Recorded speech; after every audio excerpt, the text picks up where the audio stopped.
Hello everyone, my name is Harold and welcome back to Let's Play Resident Evil Remake. I waited until about the 8-second point there on the elapsed time up there because I noticed that in some of the other videos if I start talking immediately once that time starts going, it kind of cuts into the middle of what I'm saying, so hopefully that worked out a little better, we'll see. So last time we finished Chris's campaign, but we're not done yet because, in the words of Chris Redfield, the show must go on. So now we're going to play through the game again as Jill. It's mostly going to be, gameplay-wise, it's going to be the same, but the cutscenes and the story will play out a little differently. I'm going to go ahead and play on easy mode again. You guys can call me a big baby in the comments or whatever all you want, but since I ended up playing through Chris's campaign on easy, I'm gonna play through Jill's campaign on easy too, Resident Evil. just so that it's still consistent. That wow, that was not what I meant to do. So we're off to a good start already. I guess we're gonna play through the game as Chris again. No, I wouldn't do that. Just skip the cutscene. I'll go back to the title screen and start playing again as Jill. I find the buttons on the PS4 controller are a lot more sensitive than on other controllers with other systems. Especially the trigger buttons on the PS4 controller are extremely sensitive. Alright, so let's try this again. Play as Jill this time.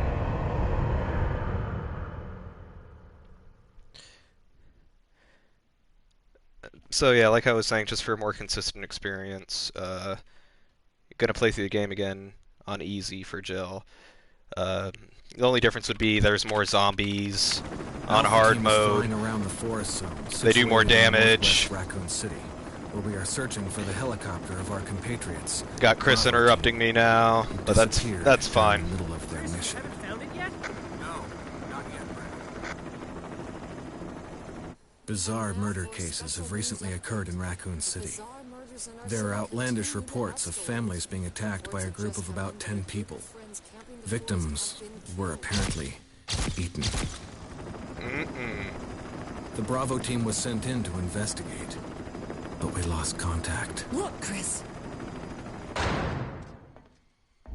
Bravo team's helicopter was a derelict. Save for the remaining body of Kevin. Save for the remaining body of Kevin. I may have played this game too much, guys. So one thing that I do like about the Resident Evil 2 remake is when you do start the second campaign, when you're playing as another character, it still shows like the opening cutscene like this, but it speeds it up. It's kind of like an abridged version of that opening cutscene, which I kind of appreciate, because it's like, we already know this, we've already been through this. So then you can just get onto the game and, you know, see the events from the perspective of the other character.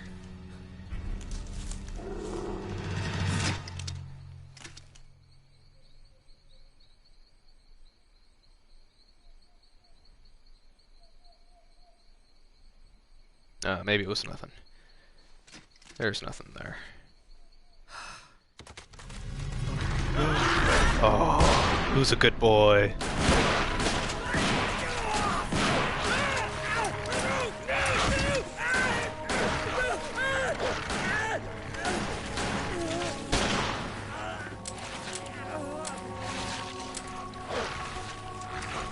I remember watching this cutscene for the first time. It's disturbing. It kind of sets a tone for this game. It's the remake is kind of a little darker in tone than the original was. Like the original, it's it's still scary. It's still a horror game, but it's a lot campier than the remake is.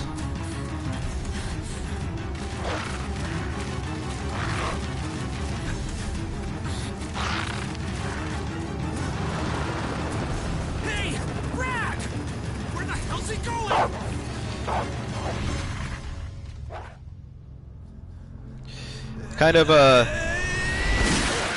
Chris, this way. kind of might help if you're looking at what you're shooting at, Chris. Not a good idea to close your eyes like that when you've got a zombie dog about to bite your face off. Make for that mansion.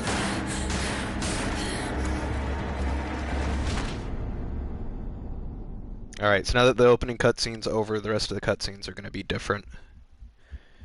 It'll be from Jill's perspective now, obviously.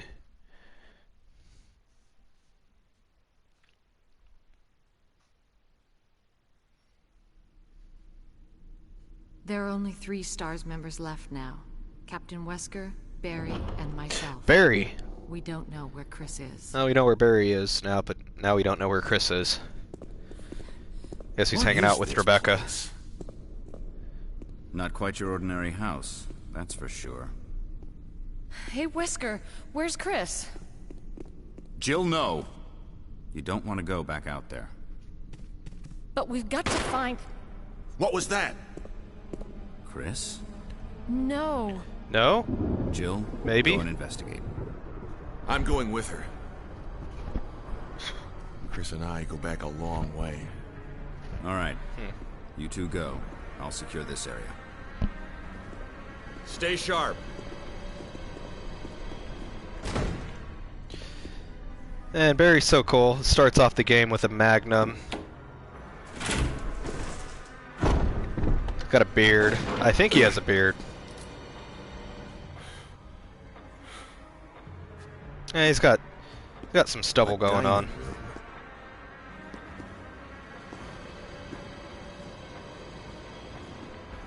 So, yeah, as you can see, like I was saying when I was playing as Chris, Jill has 2 more inventory slots. She also starts off the game with a gun. Instead of just the knife like Chris does, Chris does end up going back to get Jill's gun. Because Jill goes missing through Chris's campaign, and as you're seeing now, Chris goes missing during Jill's campaign. I think you'd better take a look at this. What is it? What you got over there, Barry? Some ketchup? Someone spill the ketchup? Blood. Blood? Jill, see if you can find any other clues. I'll be examining this. Let's just hope it's not Chris's.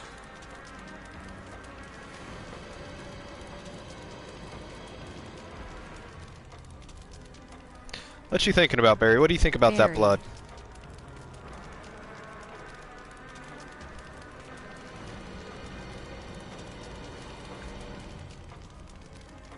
Nothing? No? Alright. Good talk, bro.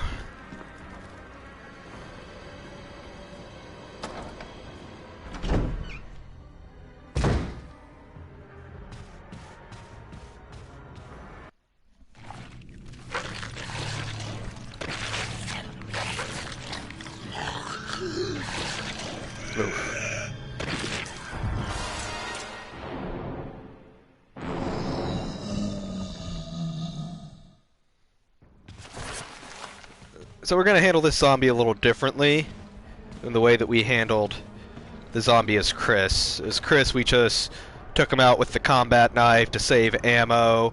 I do have a gun, I could just shoot him with the gun. Or I can do this. And go back into the room where Barry is. Barry! And it triggers a cutscene. Look out! It's a monster!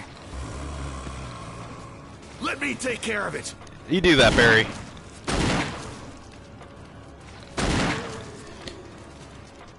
He was that close and you couldn't get a headshot, Barry? What the hell is this thing? I found Kenneth killed by this thing. Let's report this to Wesker. Alright. Wesker! Oh, and even though I am playing through Jill's campaign on easy, just so that... Whoa, that zombie... Did he leave? So even though I'm playing through Jill's campaign on easy, I promise I'll be playing through Resident Evil 2 Remake on normal difficulty, and we'll see when we get to 3. I'm not sure how the difficulty is going to work in the 3 Remake. It was kind of weird in the original because in terms of difficulty, in the original version of Resident Evil 3, there were only two options, easy and hard. And, you know, me being my younger self in my teenagers, I would usually start off playing a game on easy, and I definitely didn't want to play hard. So the first time I played, and maybe only when I've played the original Resident Evil 3, I've only played it on easy. Help me look for him. Let's not leave this hall. Good idea. Let's not leave the hall. So, where's Wesker? Is he over here?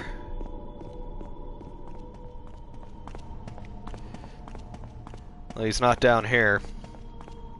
But yeah, in the original version of Resident Evil 3, when you play the game on easy, you start off with basically every gun in the game already in your item box. So you get an assault rifle, you get the Magnum. I think on hard you just start off with a handgun, kind of like this, but I didn't know that because I never played the game on hard. I was like, I don't want to play it on hard, so I guess I'll play it on easy. But at this point in life now, I tend to just play games on the normal difficulty. Barry. Is like the default. Any luck, Jill? No, nothing. What's going on around here? I can't figure it out. Same here. Chris, and now Wesker. There's not much we can do. We can search for him separately. I'll investigate the dining room again. Okay, then. I'll try the door on the other side. This mansion is gigantic. Yes, it is, Easily Barry. lost. Let's start from the first floor. Okay. Oh, I almost forgot. It's a lockpick. You'd make better. Say use it. of it. Say it. Say it. Say that I'm the master of unlocking, Barry. Thanks. I may need it. Listen, Ugh. if something happens, let's meet up in this hall. Got it? Okay. I understand that they wanted to make the dialogue better in the remake, but some of the bad lines from the original game were just so iconic, and I kind of wish they would have left a couple of lines in the remake. So Barry told us to go this way. We're not going to go that way, because if you remember from Chris's campaign, we're not going to get past that next room without the sword key, and the sword key's over here. So we're just going to completely ignore what Barry said and go this way.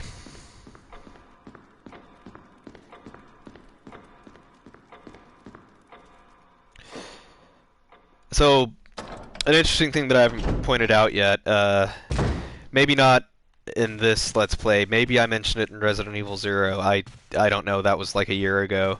I'll take the video from Kenneth.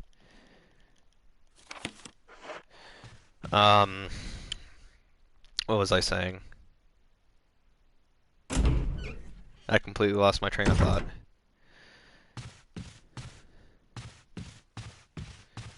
Some handgun ammo here.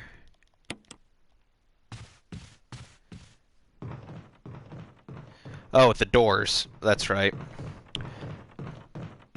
Like I said, I might have mentioned it in Resident Evil 0, but I don't know because that was a year ago. So the reason why it goes into this kind of like animation when you open a door, that's something that they retained from the original Resident Evil, and that's actually a load screen. Whenever you go into a new room, right, the game has to load.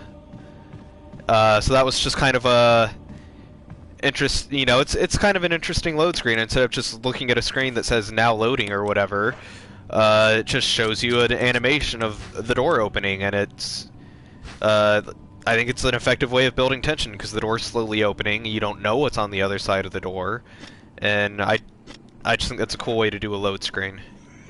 Pick up this handgun over here. That zombie over there is getting back up.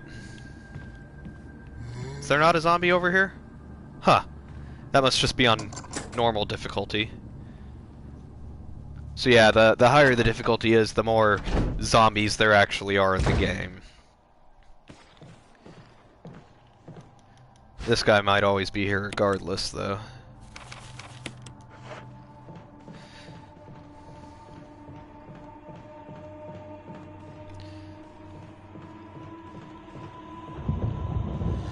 How close is he? He's probably close, right?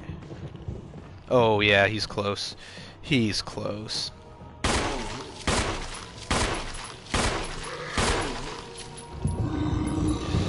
And waste that dagger. Why not?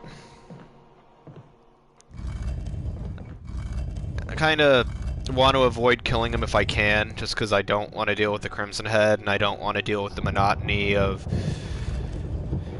having to burn zombie bodies, because that's one thing. It is a little more annoying to dispose of bodies that way as Jill, because even though she does have 2 more inventory slots, she doesn't have a lighter as kind of like a default item that's not actually part of the inventory, because she has the lockpick, because she's the master of unlocking, even though Barry decided not to say that in this version of the game. So eventually Jill does find a lighter, but it's an item that goes in the inventory down here.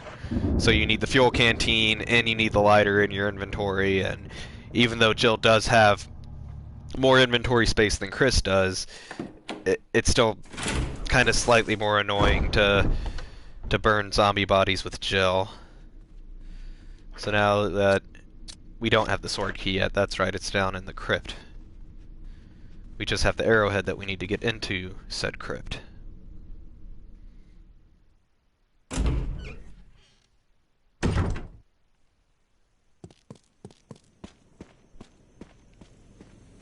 So yeah, if I was playing on normal mode, there would actually be 2 zombies here in this area, and I don't know, it's just kind of more zombies than I feel like dealing with.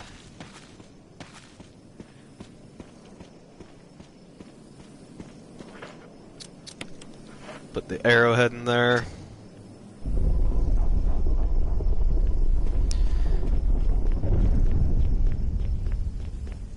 Come down here and get the sword key.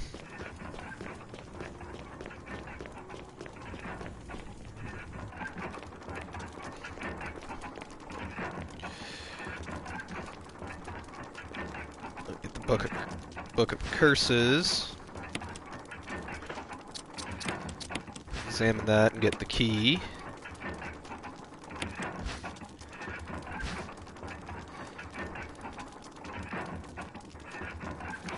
Book of Curses. The 4 masks: a mask that speaks no evil, a mask that smells no evil, a mask that sees no evil, a mask that cannot speak, smell, or see evil. When all 4 fall into place, evil will awaken. So yeah, that's the 4 death masks that we have to get. We're gonna put here, if you remember from Chris's campaign.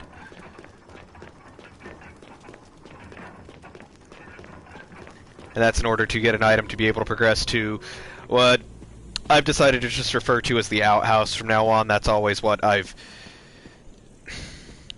These camera angles sometimes. That's what I've always referred to it as in my head. And I just don't know what else to call it, so I'm just going to call it the outhouse.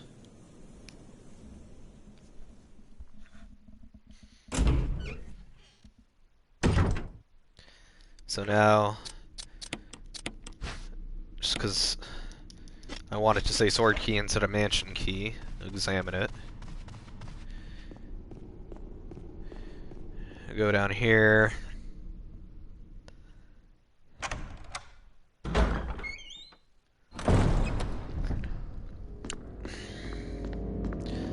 Debating whether or not I even want to deal with this zombie here. I mean, I guess maybe I'll get out of this with a dagger.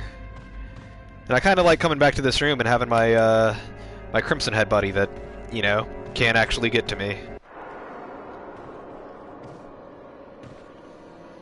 It is kind of a waste of ammo, but we're never really going to be lacking for handgun ammo throughout the game. Jill even does get... Nope, I used the dagger. And he grabbed me again. Wow, we are off to a great start here.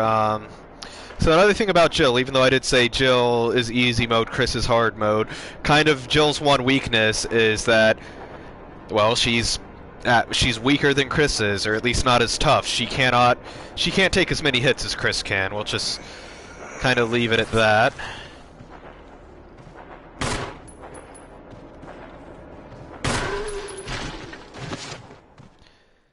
Music stopped. I think he's dead. I can reload. And I just want to give him a little pokey poke to make sure he's dead. You know, the double tap method. Okay, yeah, he's dead. And he's going to come back, but that dresser's going to be back in place, and it's not going to matter. I'm not going to bother getting the map because I never look at the map.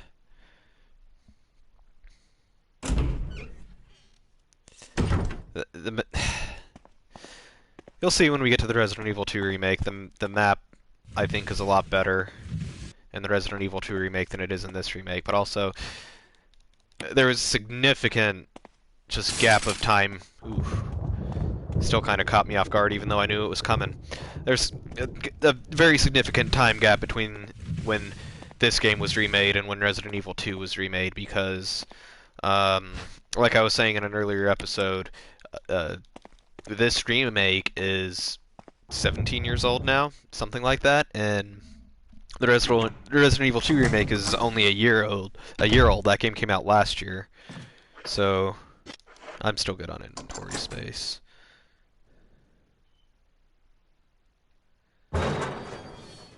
So it's kind of understandable that in some regards, Resident Evil 2 remake does things better than this remake does, because there's like a 16-year time gap between the two remakes.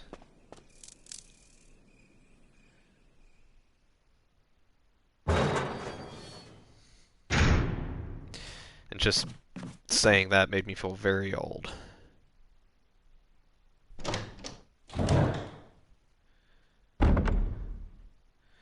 Alright, so we're gonna pull the plug. Maybe it's just a defensive item that's in here. I know as Chris it was an old key, but Jill doesn't need old keys because she's got the lockpick. Because she is, in fact, the master of unlocking. Oh! And there's a zombie in the bathtub. Knew it was coming. Still kind of caught me off guard a little bit. But like I was saying when I was playing as Chris, when you're playing as Chris, you actually have to kill this zombie. But because Jill is easy mode, she just kills the zombie in a cutscene.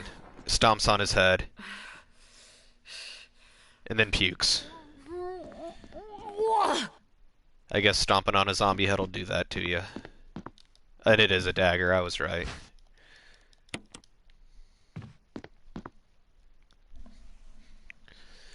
So now on to another reason why playing as Jill is easier. I'm just taking a drink of my soda. So getting the shotgun. Remember, as Chris, I needed a broken shotgun in order to get this shotgun here. That's not the case with Jill, though. You can still do the broken shotgun thing, and it'll... Basically, all it does is it skips a cutscene, and then I guess that you can come back to this room later if you so choose, but there's really no reason to if you get everything that's in here the first time around, which is easier to do as Jill with the more inventory space. I knew there was a dagger here, I was just looking for it in the wrong place. And take the shotgun. Man, that already liking having that extra inventory space. But also Jill does get another weapon, so it's not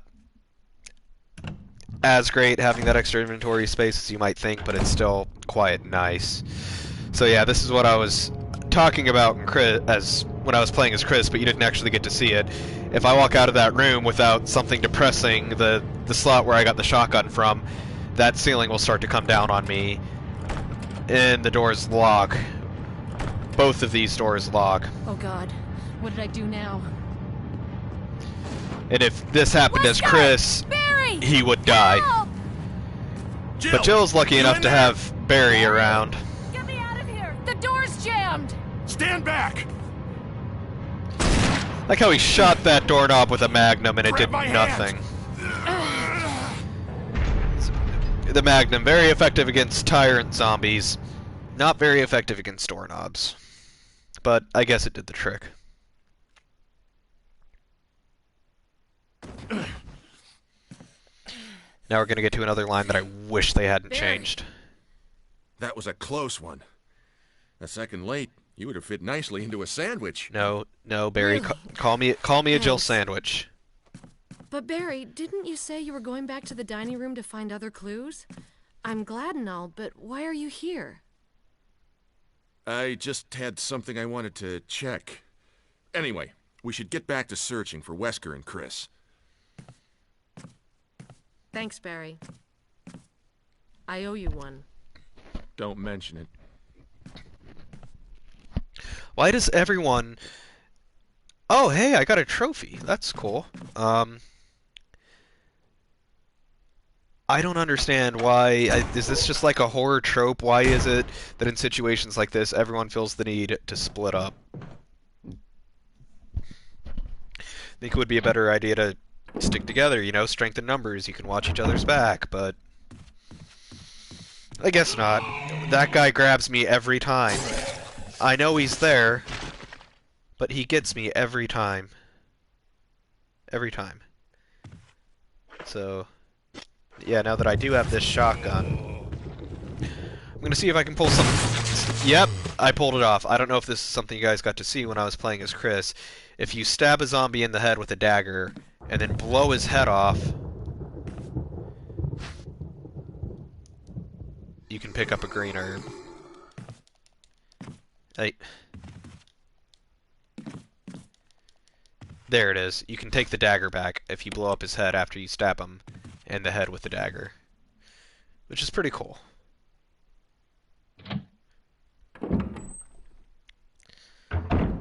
Obviously that doesn't work with flashbangs. With Chris, if you shoot the flashbang, it just explodes.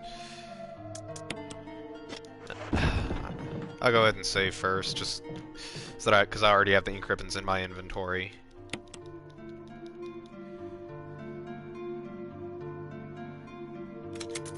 Save over Chris's game.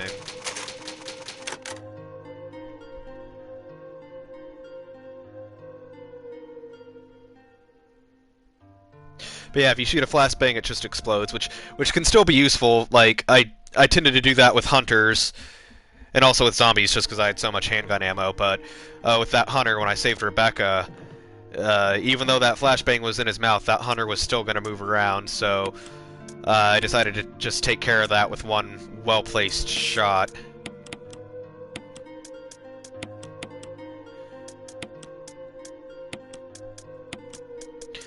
I don't think there's anything else in here I need right now. We'll take this handgun ammo though.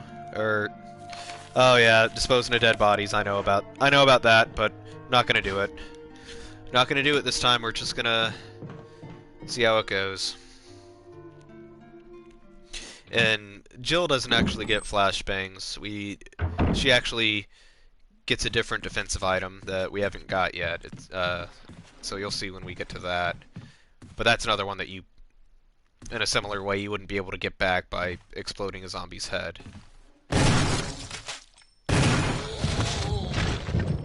He'll be a Crimson Head later. Unless I decide to take care of him. I am in yellow caution, so I'm gonna run back downstairs and use the green herb here. And thought just occurred to me while I was on those stairs, something I'll point out, another improvement that they made in this remake as opposed to the original, is free movement on stairs. You wouldn't be able to go up and down stairs like this in the original. What would happen is you'd walk to the bottom of the staircase, and then you'd press a button, and then the character would just run up the stairs. And then it would be the same if you wanted to go back down the stairs. You'd go up here, press a button, and the character would run down the stairs. But you wouldn't be able to have this free movement. You wouldn't be able to turn around on stairs. So that's one cool improvement that they made with the remake. Also the about face. I didn't mean to do that, but that's a mechanic that I don't think was actually introduced until the original version of Resident Evil 3, but it's in the 1 and 2 remakes now. I gotta come in here and get the dog whistle.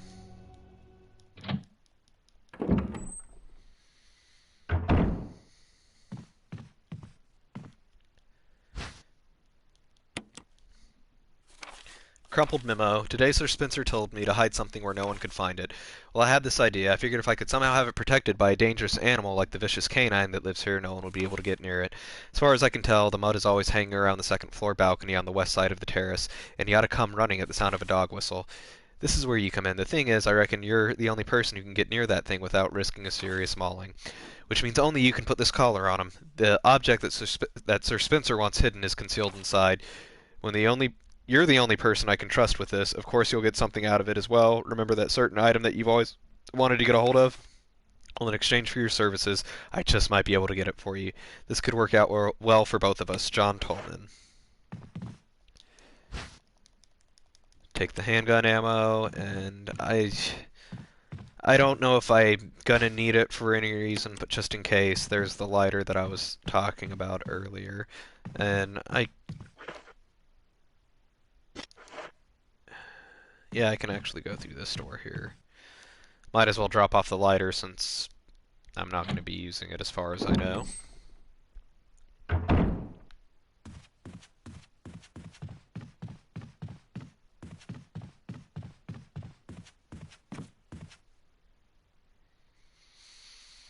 Drop off the lighter. I want to... Even though there's really no purpose for going into that room, especially as Jill, because she has the lockpick, she doesn't get old keys. There was a reason to go to this room as Chris, to get an old key. I'm still going to go to this room just because it's the last sword key door, and I want to get the sword key out of my inventory.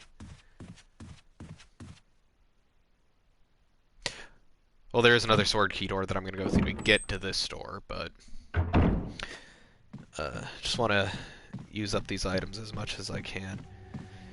I'm not sure if that was something that was added in the remake either, because it has been years and years since I played the original. I don't think I've played the original since I was like 13, I don't think. Oh, it's Barry. Jill, got any good news? Other than I'm still alive in this madhouse? No. Can't say it's much safer here either. We'd better secure our escape route first. There's gotta be a back door somewhere. All right then, let's split up again. Hey, hold on a sec. Look what I've found. What? A can of fizz. It's sure to yellow and Soda mellow pop? those things. Mellow yellow? It's yours. Hopefully you won't have to use it. Acid shells. What about you? Oh, don't worry. I like the buddy system we have here.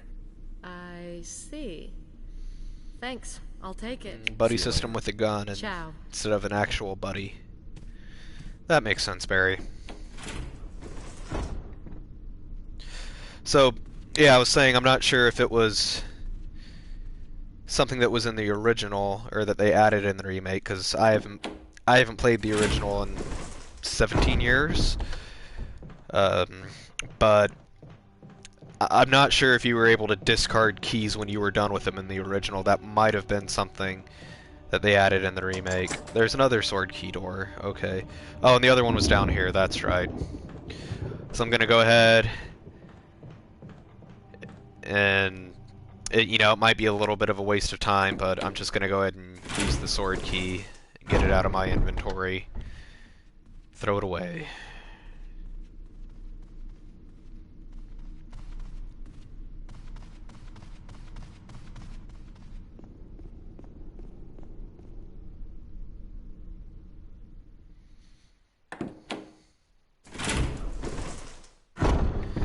That was another thing. I've never actually beaten the original Resident Evil. I made it a pretty good ways into it. I think I made it about as far as coming back to the mansion after you go to the outhouse, and then you come back to the mansion, and that hunter attacks you. I think that's around as far as that I've gotten in the original version of Resident Evil. Oh, this is the zombie that ran off that Barry didn't shoot in the head. But that's okay, because I shot him in the head. How am I doing on shotgun ammo? Pretty good.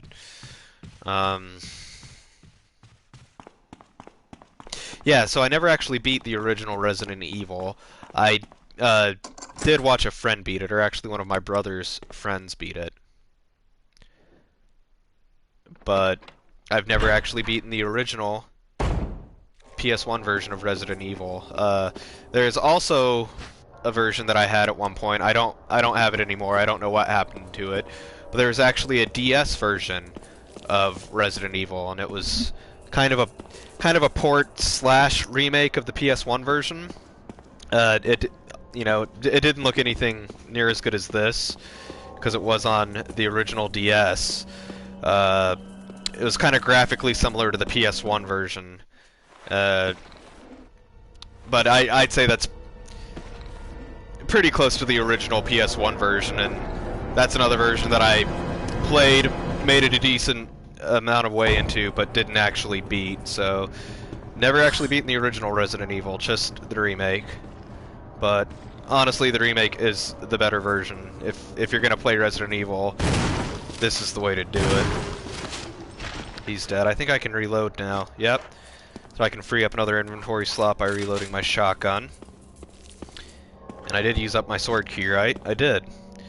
So now we can go use the dog whistle. Start getting the armor key.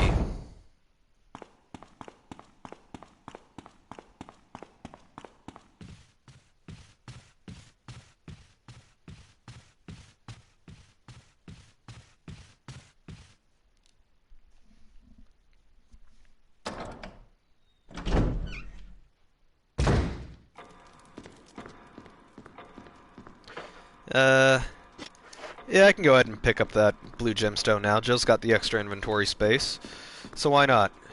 I won't have to come back for it later.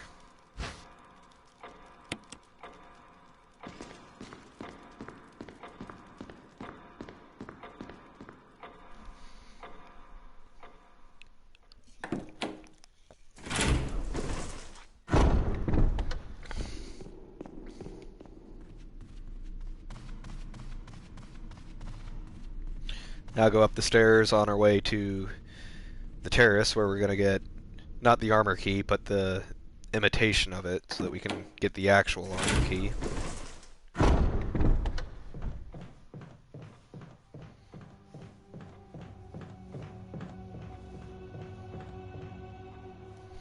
And good news is I've already got my shotgun, so it's not going to be like last time when these zombie dogs killed me. They are going to be dealt with handily.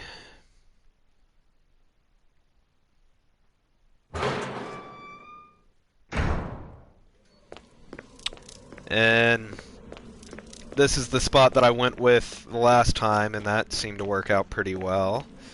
I think this is a pretty good camera angle to work with. Blow the dog whistle.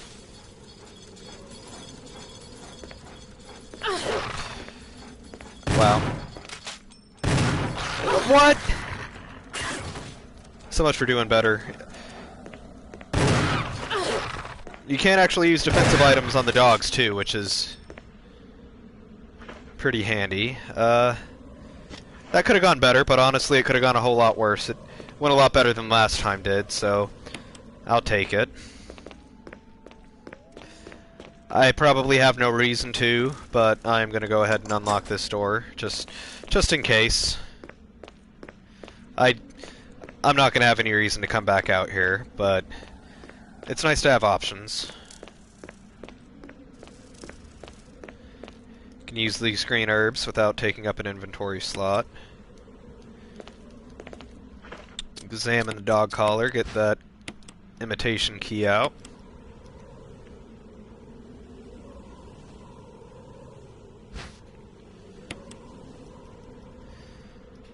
And change to the shape of a key. It has the shape of a key, but lacks the rigidity to be used as one. Yada yada yada. Throw away the dog whistle.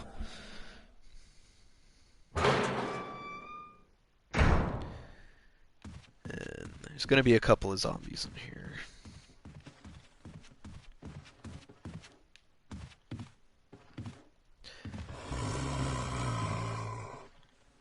I can hear them, but I can't see them.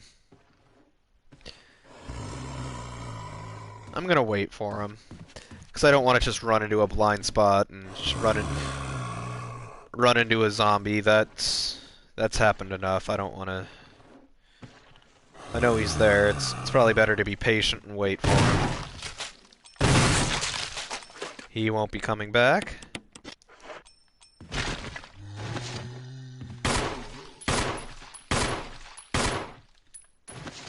He went down. I heard him go down.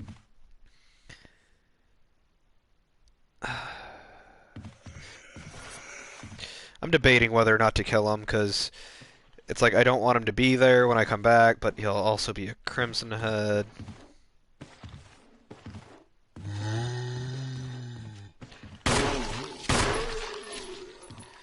Yep, he's gonna come back as a Crimson Head. I would deal with him if...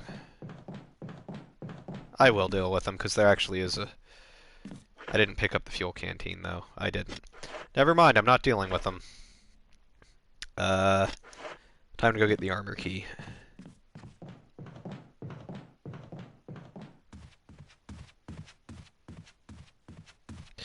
Yep, I didn't pick up the fuel canteen, and I don't feel like going back for it now, so... I guess we're gonna deal with Crimson Heads. It'll probably be fine, though, because they, like I said, they're stronger, they're faster, but they don't really take any more hits to kill than a normal zombie does, and we'll see how I deal with the Crimson Head right now. They do take defensive items, though. He went down. I don't think he's dead, though. Now he's dead. I think. There are tells. There are ways to tell if they're dead. Usually they have a dying gasp and a pool of blood, and I do see a pool of blood there, so he's dead. I'm gonna ignore that other zombie for now.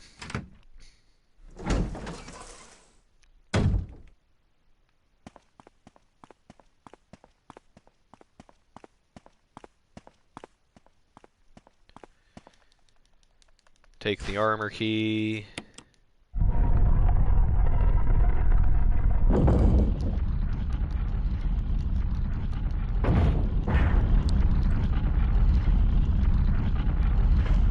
Insert the fake armor key.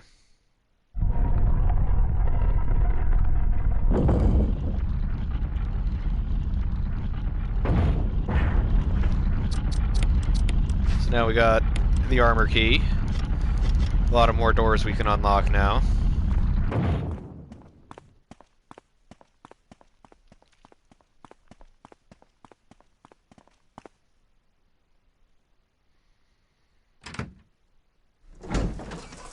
Trying to think of where to go next, because there are multiple places I can go. I was debating on whether or not to go get Jill's other weapon right now, but I won't.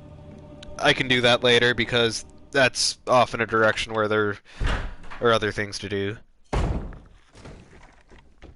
what I'm going to do now is go back to the item box and get that the chemical to use on plants. If you're wondering what that is, that's a zombie coming through the terrorist store where I shot the zombie dogs.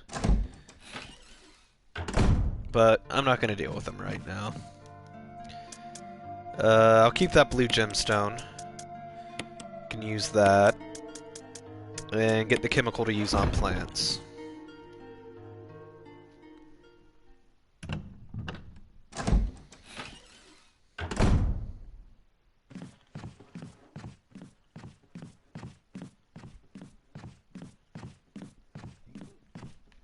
And I can open this door now, because Jill's the master of unlocking.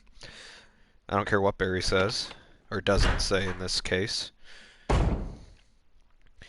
And the reason I'm coming in here is to get a battery pack. So this is Jill's other defense item that is exclusive to her. It's basically a stun gun. You get grabbed, she'll zap them. Doesn't explode heads, though. I really do think Chris's flashbangs are the best defensive item in the game. The one downside being that there is a chance that the blast can hurt you also if you're too close when it goes off. There's another battery pack, so I'll take that.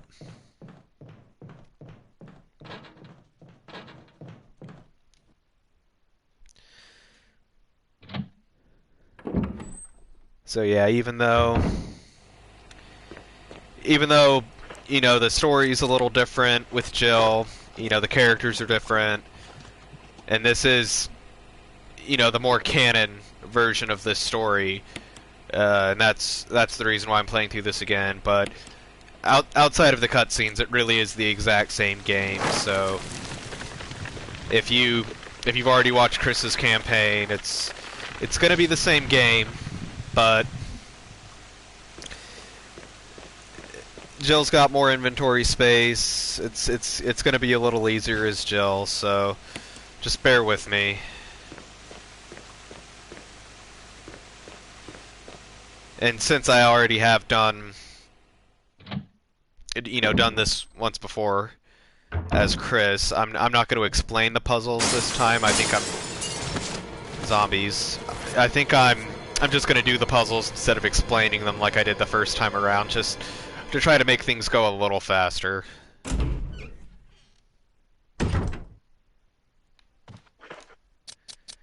Insert the blue eyes, get some shotgun shells. Maybe some grenade rounds, but I think it's shotgun shells. Yeah, it's shotgun shells.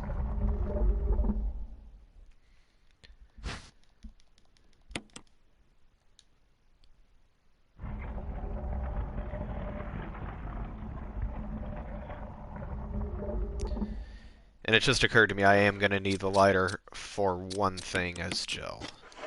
I'm glad that occurred to me now. Hopefully I won't forget when I get to that point.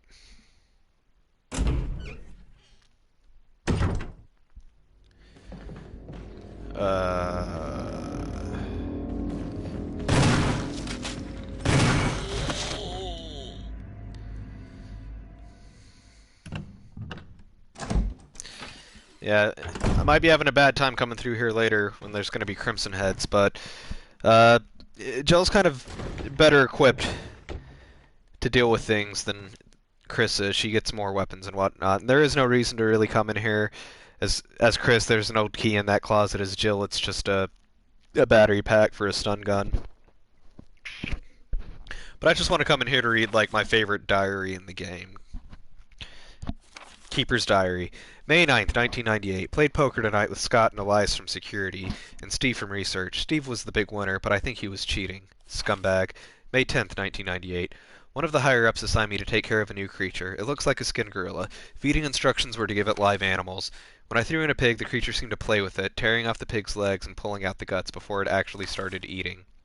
May 11th, 1998. At around 5 a.m., Scott woke me up. Scared the crap out of me, too. He was wearing a protective suit. He handed me another one and told me to put it on, said there'd been an accident in the basement lab. I just knew something like this would happen.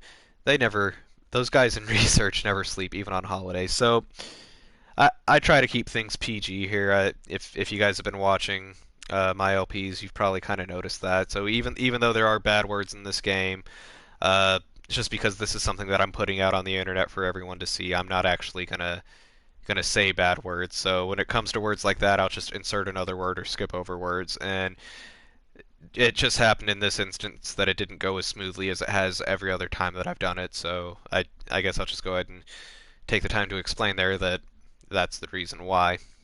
Those guys in research never sleep, even on holiday. May 12th, 1998.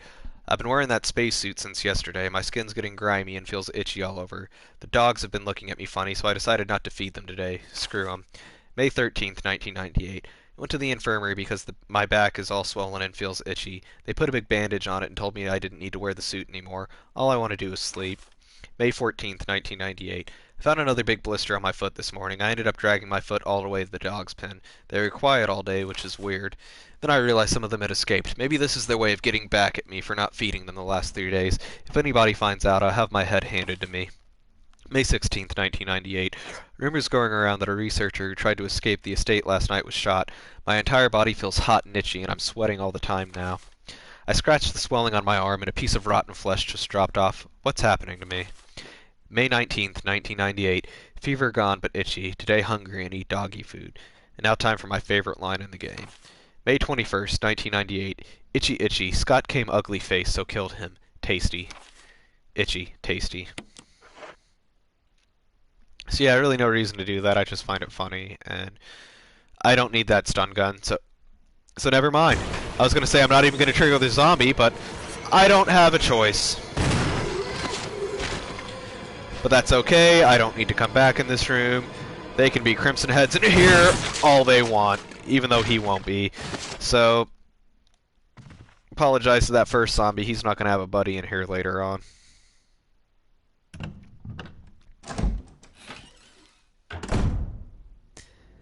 And where to next?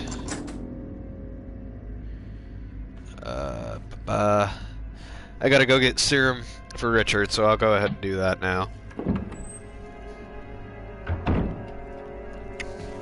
I'll go ahead and do that now. I'll come back for the lighter after I get the serum for him.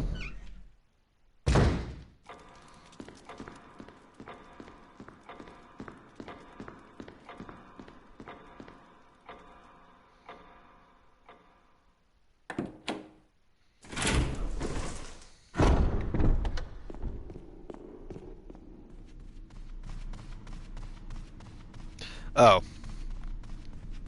Before that, though, go into this room over here, because there actually is a much better reason to go in here as Jill than there is when you're playing as Chris.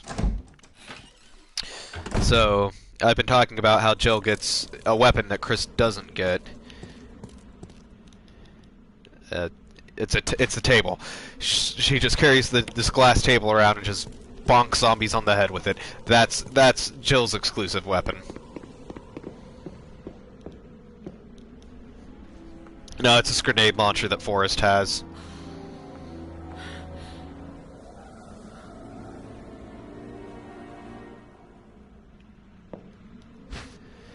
Will you take the grenade launcher? Yes. Oh, let's examine it. Let's examine it. Grenades are already loaded. Alright. It was very informative.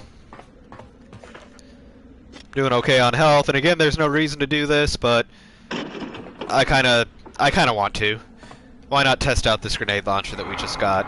Is it a waste of ammo? Absolutely. But I want to play with my new toy. And Forrest is dead.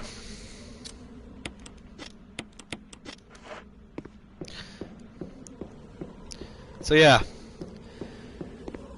Jill kinda gets more toys to play with than Chris does.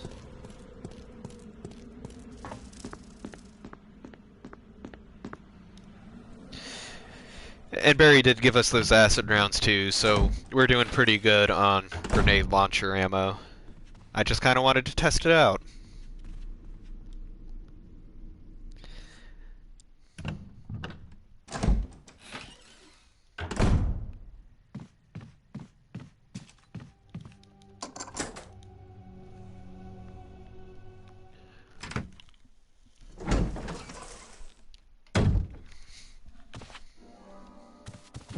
Richard!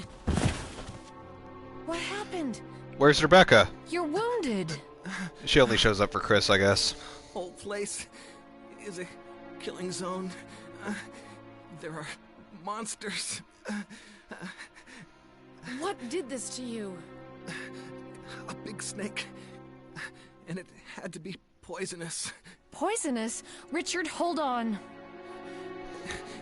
Bring me serum. I saw some, but didn't bring any. I'll go and get it, okay? You're gonna make it. Thanks.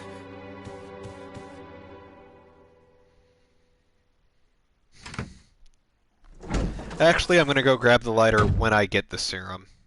Because when you're playing as Jill, you don't actually take Richard back to that medical room like Chris and Rebecca did. So it's not just gonna be like I take him the serum and then bam, we're back in the room where I got the serum. So there is an item box in the room with the serum. So I'm gonna grab the lighter now to save some time. That's a Crimson Head already.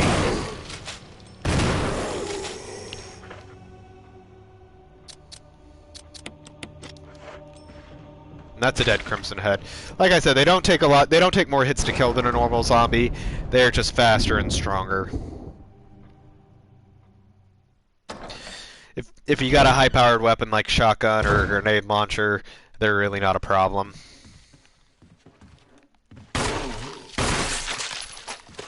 And we won't have to worry about him coming back.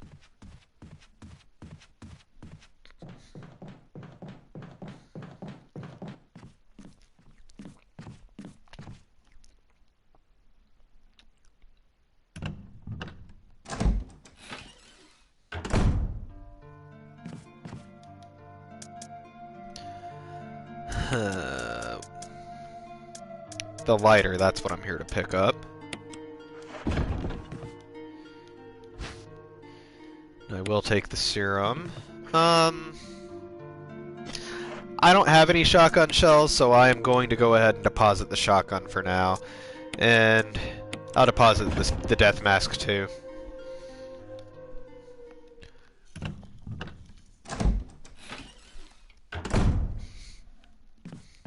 That guy is going to come back as a Crimson Head. But if we come across any Crimson Heads, I've got a grenade launcher to deal with them. It worked pretty well on Forest. I think it can take care of a Crimson Head.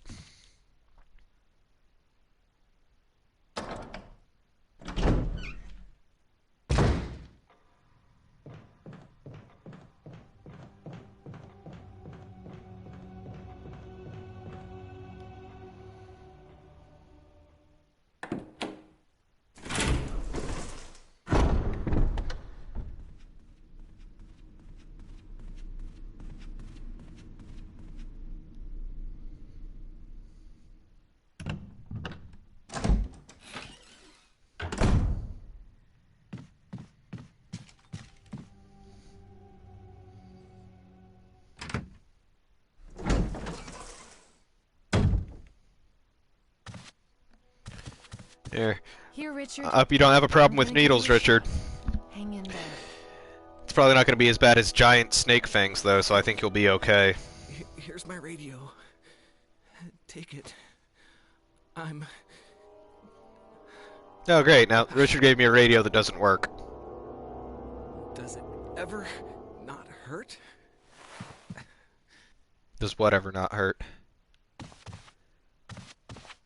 Your arm? I bet your arm didn't hurt before you got bit by a snake.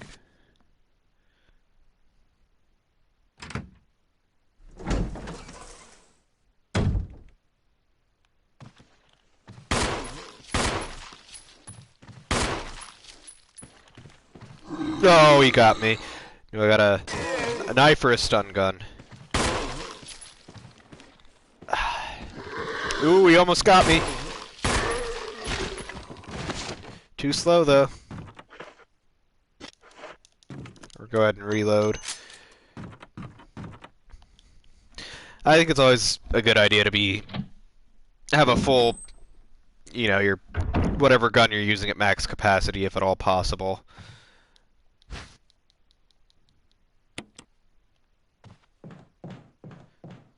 You don't want to go into a fight only having one bullet in a gun. So that's the only time I need to use the lighter as Jill, because otherwise I wouldn't be able to see to grab this musical score in here. Too slow.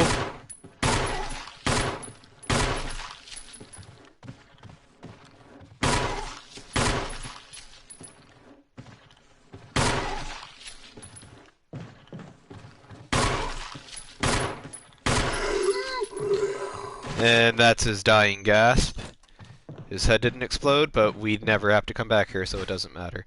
So yeah, I need to use the lighter because otherwise it would be too dark and Jill wouldn't be able to see this musical score. Well, but Rebecca's not here, so who's actually going to play the piano when we get the rest of this musical score? Guess we're going to find out. I bet it's Barry. You think Barry knows how to play the piano? I bet Barry knows how to play the piano. Just imagine Barry serenading you just with a sweet love song while he's playing the piano.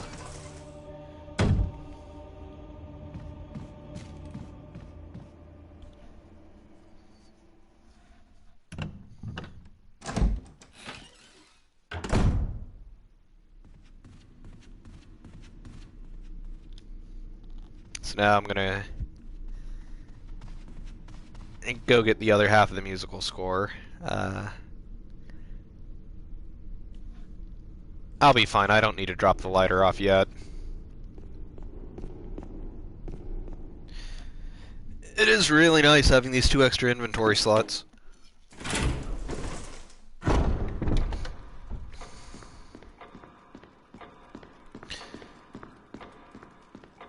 It's also nice that in this game there is no item that takes up more than 1 inventory slots. In other games, like if you watch Resident Evil 0, you already know. It's also the case in Yes, I know. It's also the case in Resident Evil 2. Maybe not the original, but definitely the remake. And there are other games where just some items, like the shotgun, would take up 2 inventory slots instead of just 1. Same with the grenade launcher. So I'm very glad that nothing takes up more than 1 inventory slot in this game.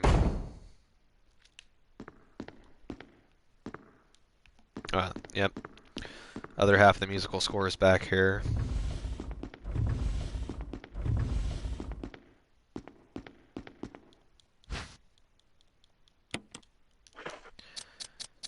Combine the 2. Barry! Barry, I got the music ready. Come serenade me. Come sing me the song of your people. No, Barry, Jill knows how to play the piano, I guess. That's okay, I guess.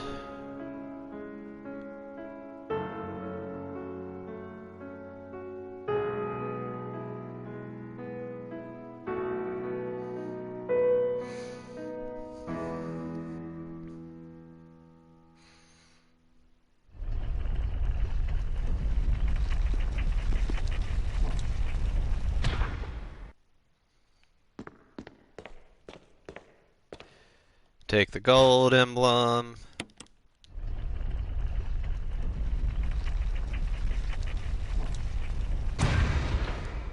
Put in this dirty old emblem.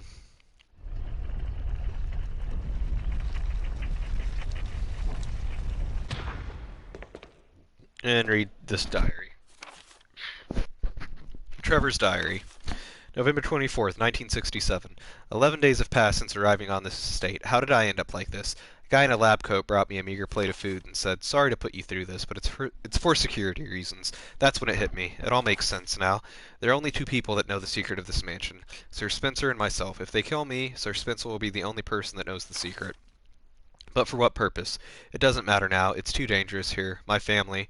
I hope they're alright. I've decided to escape. Jessica, Lisa, I pray you are safe. November 26th, 1967. How could I be so careless? I lost my favorite lighter, the one Jessica gave me for my birthday. That's okay, George, I found it. I'd give it to you, but I think you're dead. Now it's going to be that much harder to escape this dark place. November 13th, the date when my fate was sealed. My aunt was hospitalized just 3 days before that. Jessica and Lisa said that they were going to visit her. I wish I could be there with them. But wait, even as I'm writing, my memory is coming back to me more vividly. Just before I passed out, I remember the men in the lab coat said something like, "Most likely your family is already..." I pray for their safety. November 27th, 1967. Somehow I managed to get out of that room, but getting out of this mansion won't be as easy. I have to get past all the booby traps. Tiger eyes, gold emblem. I have to try and remember for my own sake. So yeah, I could skip over the diary entries, because if you watched the Chris campaign, then you already know what the diary entries say. But also, I think already knowing the full story behind George and Lisa and Trevor, I think it is kind of interesting going back and reading over the diary entries again when you have a full understanding of that situation. Kind of, I don't know, it gives you a deeper understanding of these earlier diary entries, maybe. I don't know, I think it does.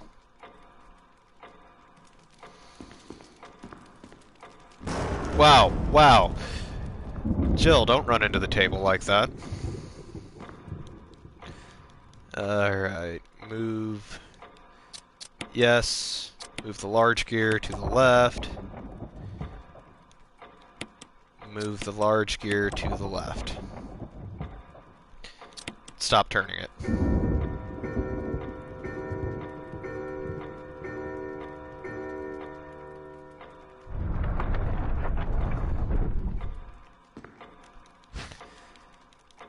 And now I got the shield key.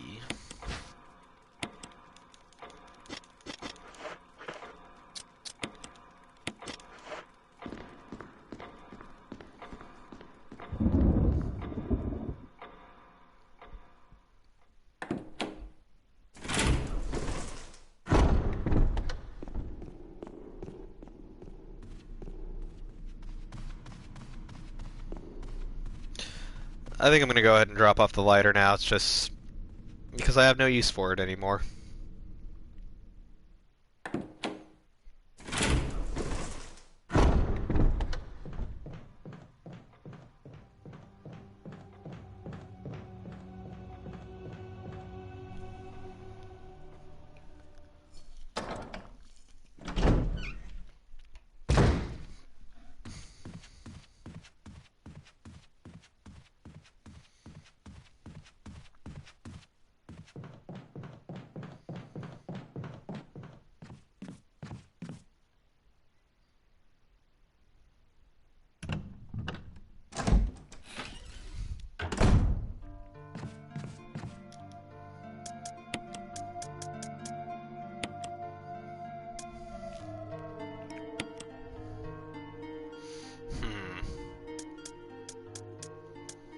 What all do I need? Do I want to take the acid shells? No, I won't take the acid shells. Or a first aid spray. I'm not going to take anything.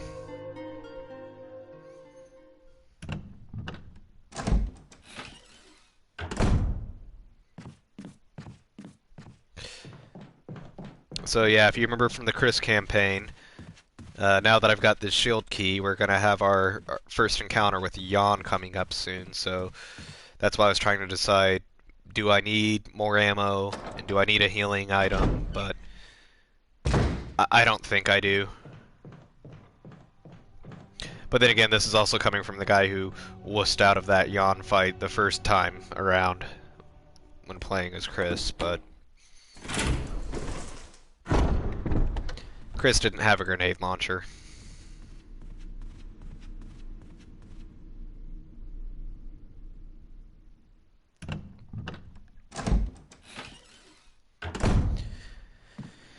And the grenade launcher worked pretty well on Forrest. We'll find out how well it works on a giant snake.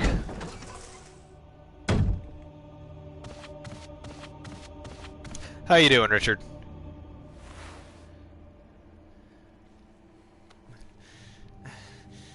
I'm okay. Are you? The others... Are you okay, Richard? I don't know. Maybe he's okay. Maybe he'll make it this time. He didn't survive Chris's campaign, but we're not playing as Chris now. We're playing as Jill, and other things are different. We know where Barry is now. Maybe things will play out differently this time.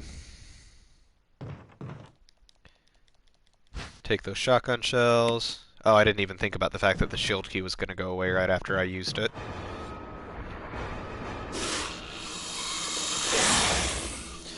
Probably could have brought more ammo and a healing item, but it's too late now.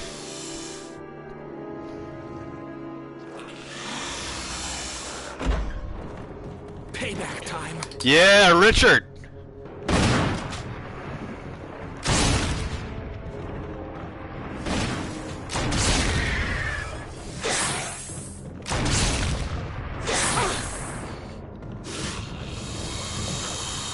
And he did in fact poison me.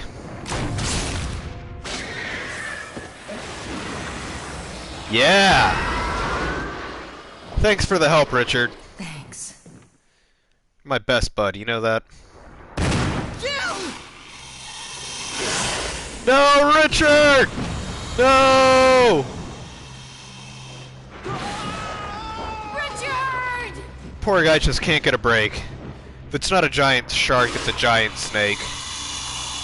Either way, he ends up eaten.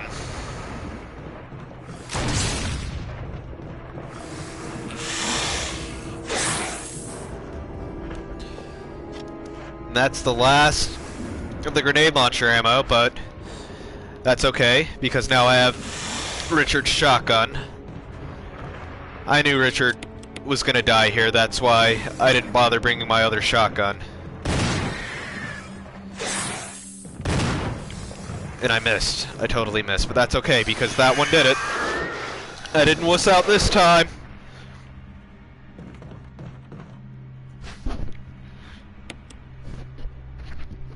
Take the death mask. So this is actually kind of interesting, because I was actually just thinking about this, how this plays out if you're poisoned as Jill, because there is no Rebecca around to help. It's Barry. Barry's gonna go get serum. We're gonna play as Barry, right? I need serum. Get me some serum, Barry.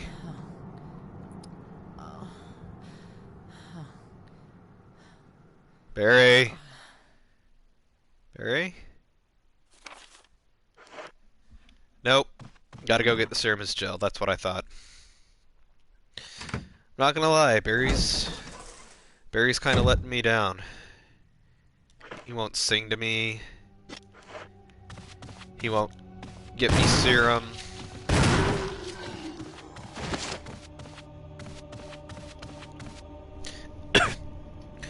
But Richard is dead now, so I guess Barry's my best friend by default. Even if he is kind of letting me down a little bit.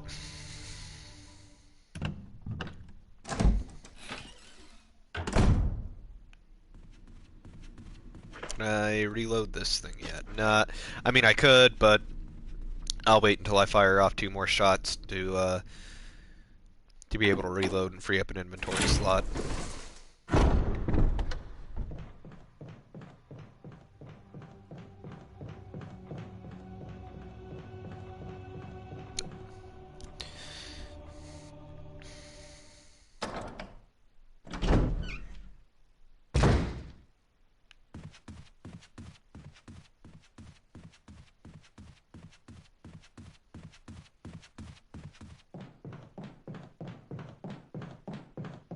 Don't be a Crimson Head.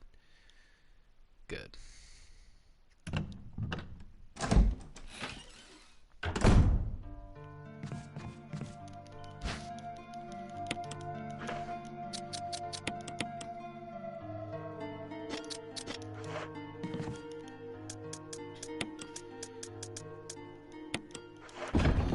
See, I think, if I'm remembering correctly, you can't actually...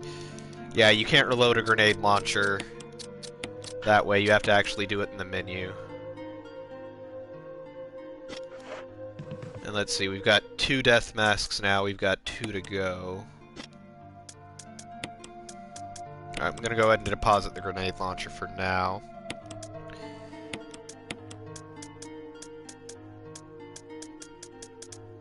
So yeah, so now we got those 2 death masks. That's good. That's... Oh, I had the grenade launcher equipped. So yeah. So yeah, I think with the way that I've got this planned out now, I'm just gonna go get the last 2 death masks and then go straight to the crypt. Kind of an advantage of Jill having 2 extra inventory slots. And not needing an old key to open that gate after the stained glass puzzle. You'll see when we get there.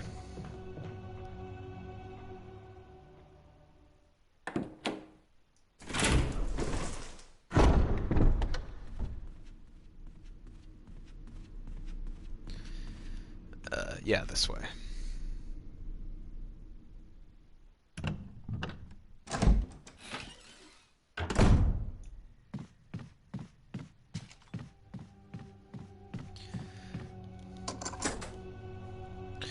So let's see if I can get this puzzle right on the first try this time. Last time I did, I was kind of off by one move. Oh, I didn't mean to open the map there. So I think if I push this one in, and then this one in.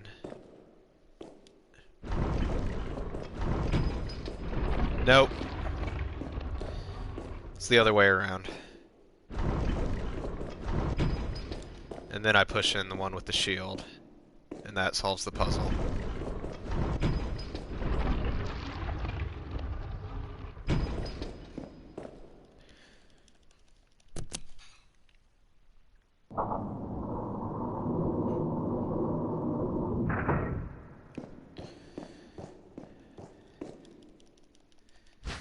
Get the box. Open the box.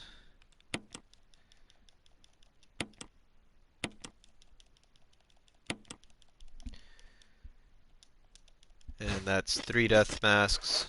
Just 1 more to go. And I know my inventory's full right now, but should be using up the armor key on this door that I'm going to go through here, so that should free up an inventory slot.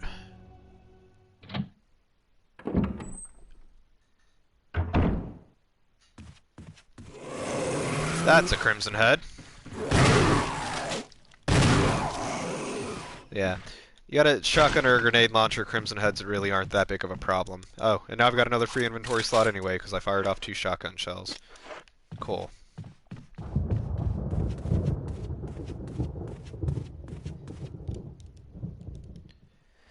Doorknob looks like it's ready to fall off, but it hasn't fallen off yet, because I'm being smarter about it this time.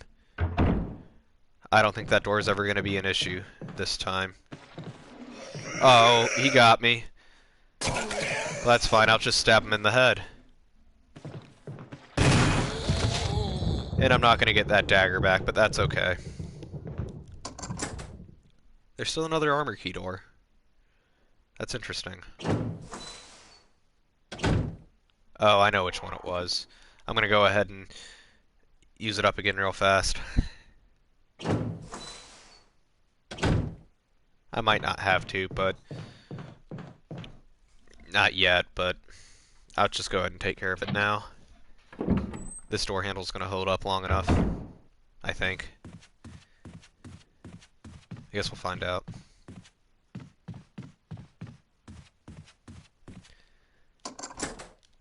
Yeah. And I'm not going to go in there yet.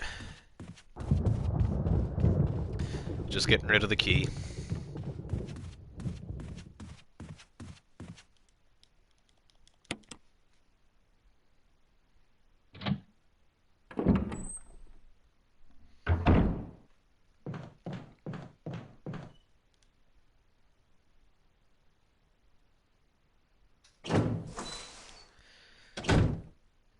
So last time I explained how to do this puzzle, this time I'm not going to explain it, I'm just going to do it.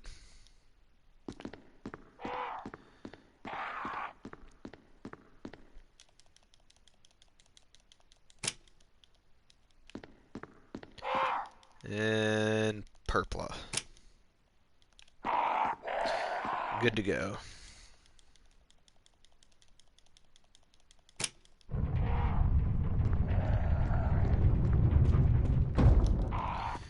Now we got all of our death masks. And since Jill is, in fact, the master of unlocking, I don't need an old key to open this gate. And it's time to go drop off these death masks. All 4 in one go.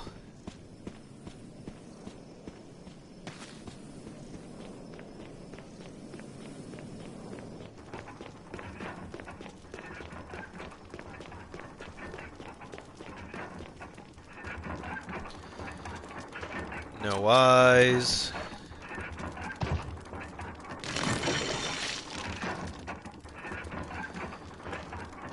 No eyes, nose, or mouth.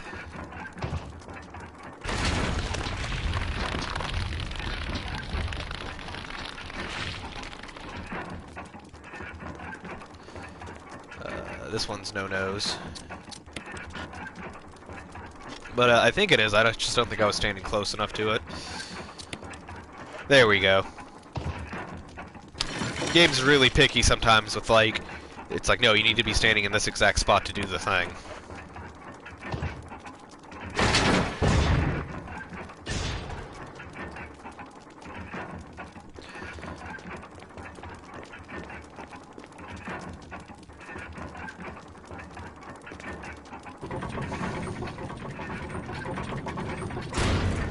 Now for...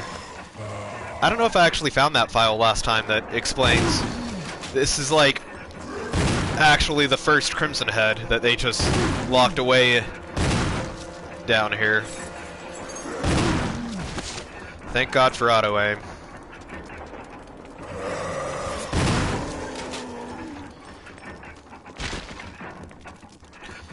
So there actually is a mode in this game. It's exclusive to the remake called Real Survival Mode. That I haven't actually played. It's kind of intriguing to me. But there's two different changes to the game when you're playing in Real Survival Mode. The first one, which would be kind of annoying, but I'd be able to deal with, is all of the item boxes aren't magically connected. It's just whatever item that you put in an item box, it will only appear in that item box. It's not like you can go to another item box and pick up an item that you left in another item box, and that would be annoying, but I'd be able to deal with it. The deal breaker on Real Survival Mode for me, though, is the fact that there is no auto-aim. So, like, I've talked about auto-aim a lot, and it's like, say there was a zombie behind me right now, and then if I just press the aim button, the Jill will just turn around like that really fast and aim at him. But without that, if the zombie was behind me, I would actually have to turn around and manually aim, and if there's like a... say there's a zombie over here, I would actually have to, like, aim and turn, and that's just not very quick or intuitive at all. So I would not want to deal with that, so I don't think I'm going to be playing Real Survival Mode.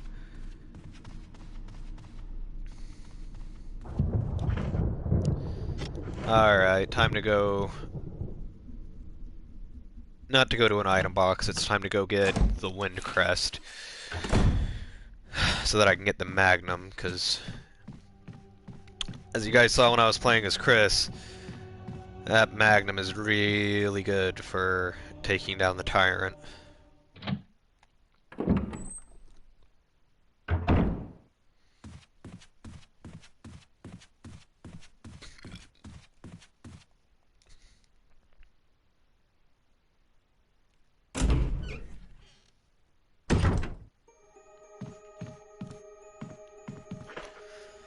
I got the space. I'll take these herbs and combine them just in case. I might not need them, but also Jill can't take as many hits as Chris can, so it might be a good idea to have healing items. I did kind of have an overabundance of them as Chris, but because Jill doesn't take as many hits as Chris, that might not be the case this time.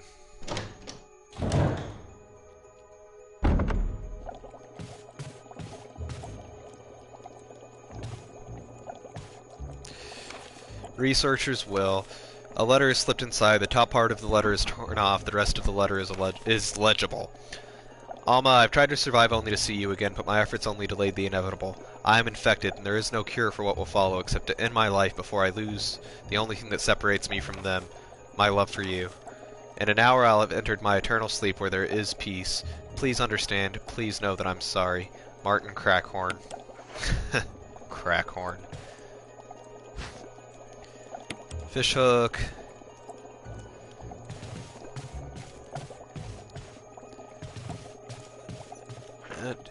Yeah, I got 2 inventory slots. Lore of a Bee. Don't press the switch. And I'm gonna equip the handgun. I don't want to waste shotgun shells on a bee.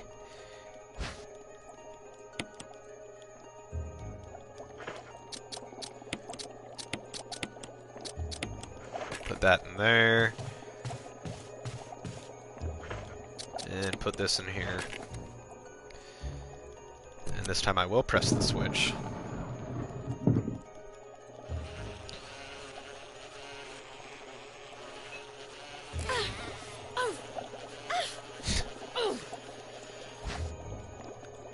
I don't know why, I just found that animation to be kind of funny. Hey, I didn't even have to shoot that bee, I got by him, no problems.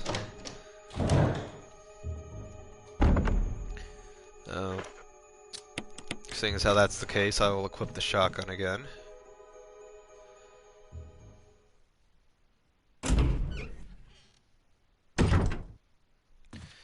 And hopefully I'll do a better job of dealing with the zombie dogs outside this time.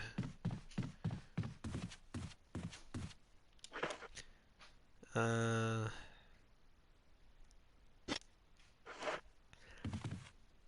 keep that. No, because there's a first aid spray.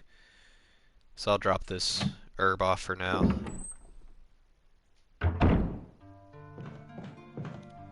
Oh!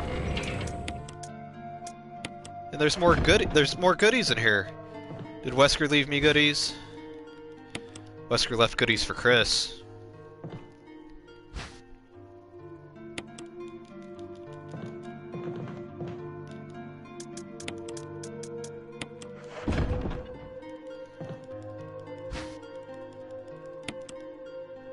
It's like, speaking of first aid sprays, I got a few of them now.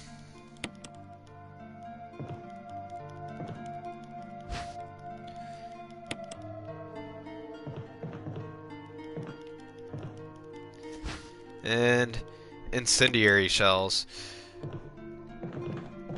So an interesting thing that I learned is that with the incendiary shells, you know, obviously it's ammo for the grenade launcher. But if you shoot a zombie with the incendiary rounds, that takes care of burning them, so they won't come back as a Crimson Head if you shoot a zombie with the incendiary rounds. But also, it might not be a good idea to use high-powered ammo like that on your normal run-of-the-mill zombie. I left you some bullets in the room on the right. Feel free to use them if you manage to get yourself in trouble, Barry. Ah, Barry. You know, I take back what I said, Barry. And I did break the doorknob. I was worried about that the last time I decided to come up here and use the armor key. But that's okay.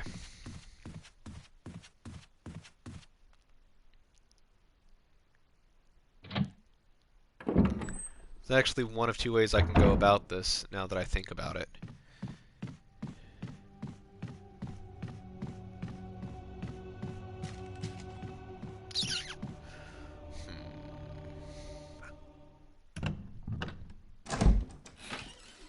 Yep. Yep, I've made up my mind. I am gonna go this way. Actually, going down through that hall wouldn't trigger the zombie dogs because I'm going through it this way and not the other way. I'll just go through this way. And there's no reason to just sit around while I make up my mind. Either way would work fine. Just gonna pick one and go with it.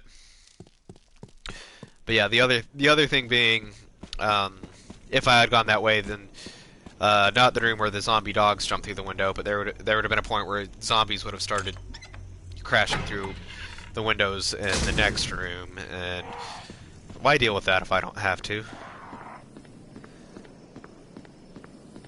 I can come through this way. And, you know, those crows aren't going to bother me none.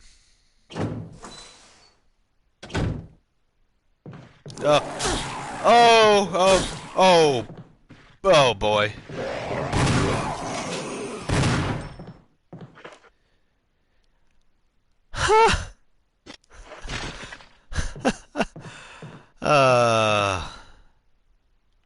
That. And now I get to do that all again.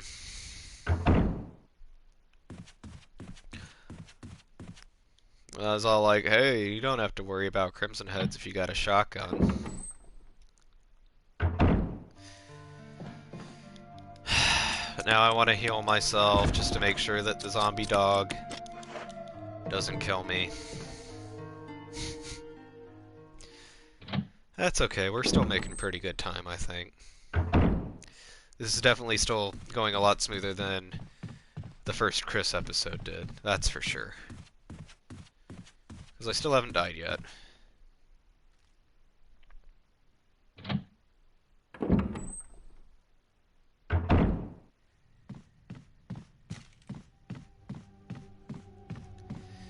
And you know what, I am going to go the other way now just to mix things up a little bit.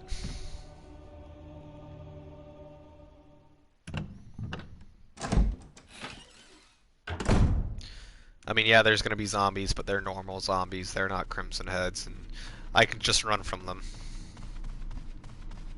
And they won't even be a problem later when I come back to the mansion.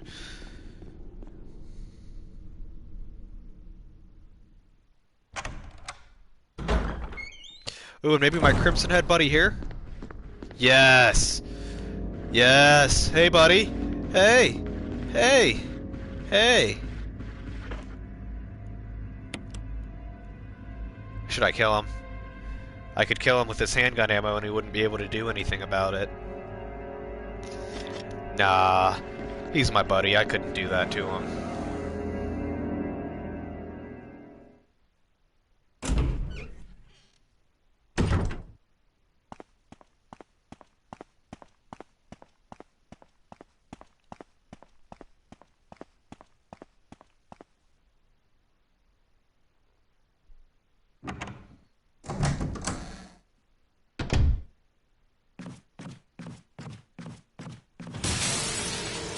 Oh no!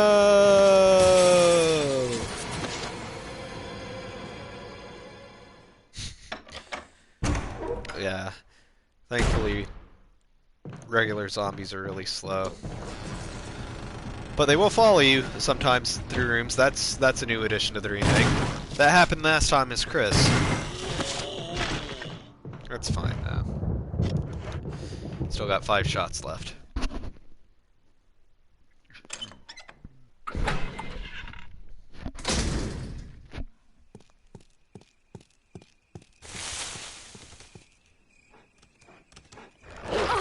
He still got me. He still got me.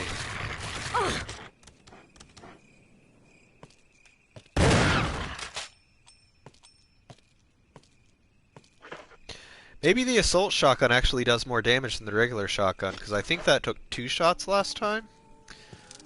I don't know. I just know it holds more ammo, and it was better. And it was richer. It's kind of got that sentimental value to it also.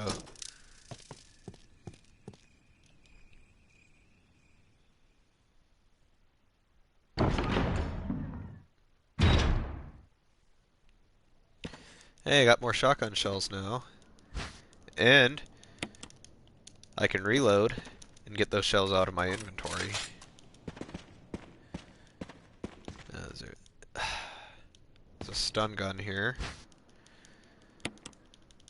And I got plenty of inventory space, so I'm going to take this first aid spray.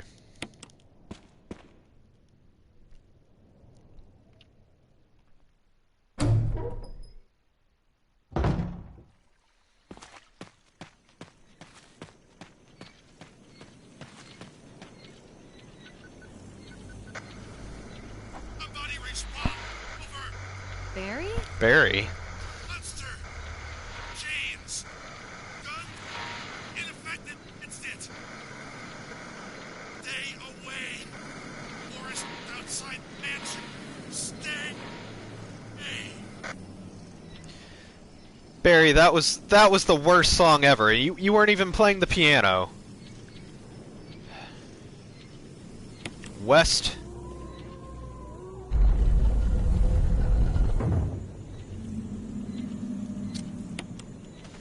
I mean, I guess at least Barry's trying, right? It's, you know, it's the thought that counts. That was a terrible song, though. Ooh, it's moving really fast. Now it's slowing down. Good. The blue one's always trickier than the red one, but I got it on the first try this time.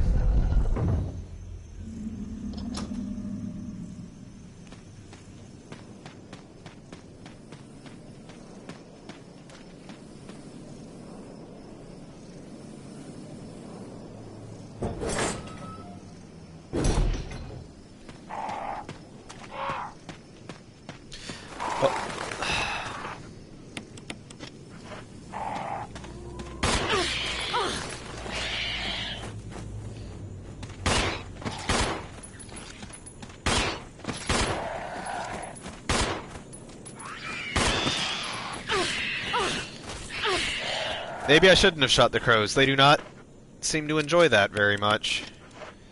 But they shouldn't have... They were attacking me last time.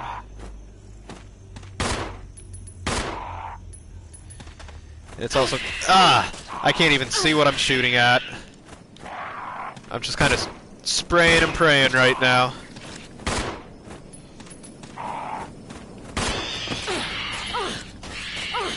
Might have not been a good idea to antagonize the crows. I just know they were attacking me last time.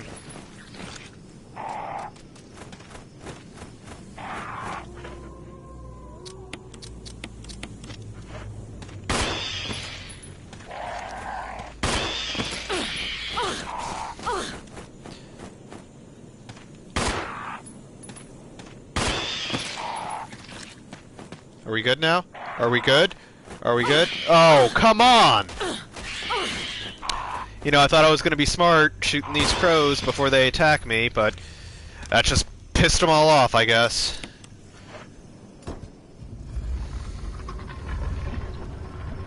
Frickin' crows.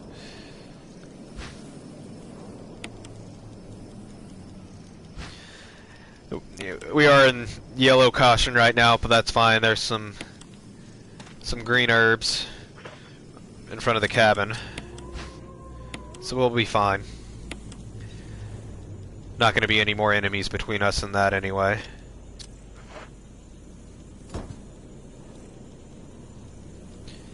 Okay, yeah, I know. Yes.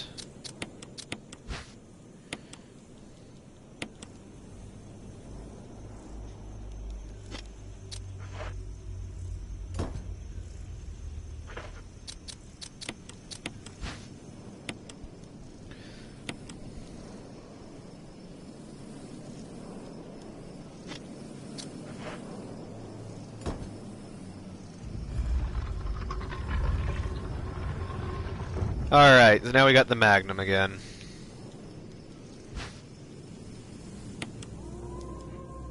So, it just occurred to me.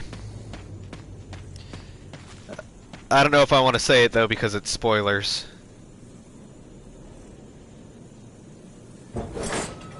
Let's just say there is another way to get the Magnum if you're playing as Jill.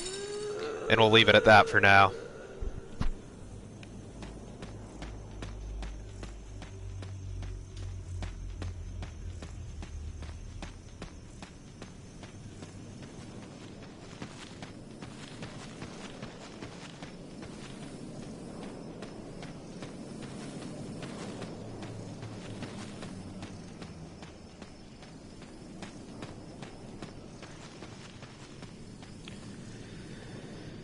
Alright.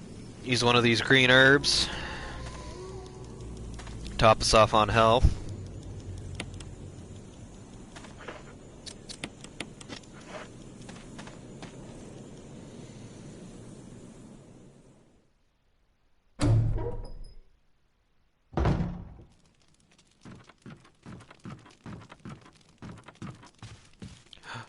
This firewood looks fresh.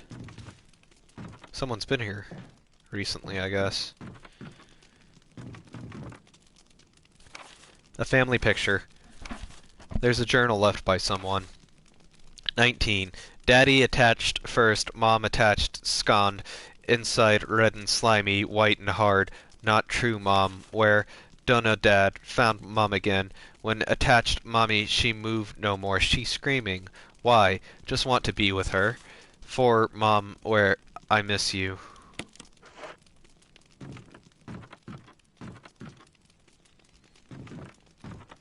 Yeah. That's right, come down here and get the square crank.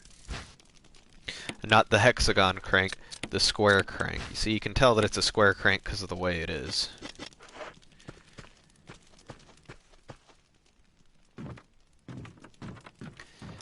And I will need the crank. I'm going to drop off that Magnum, because we're going to save that for the final boss fight like we did with Chris. Who's that? Oh. Wham.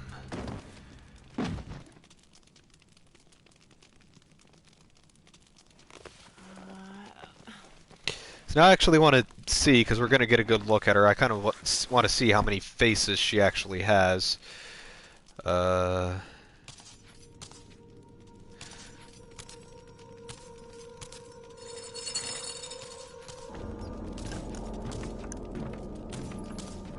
I don't know, that's like at least 2, maybe 3 faces. And she did hit me, we're in yellow caution, but there's still another green herb outside and we're gonna be fine.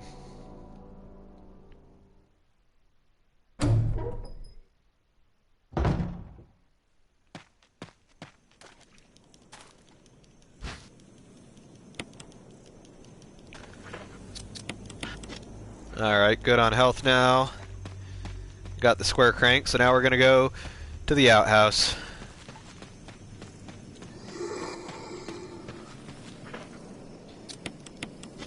Why did I have the... Oh, I had the handgun equipped because I was dealing with the crows. It's more like the crows were dealing with me. Oh, yep. So that's the stun gun. I don't know if it kills a zombie, but it'll get him off you. That's what really matters. Yeah, he's already back up. I heard him get up. But we don't gotta worry about him.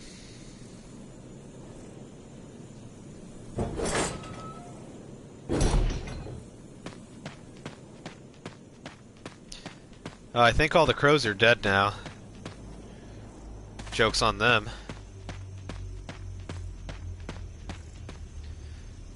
That's what they get for attacking me when I'm just trying to get a magnum. That's all I wanted to do.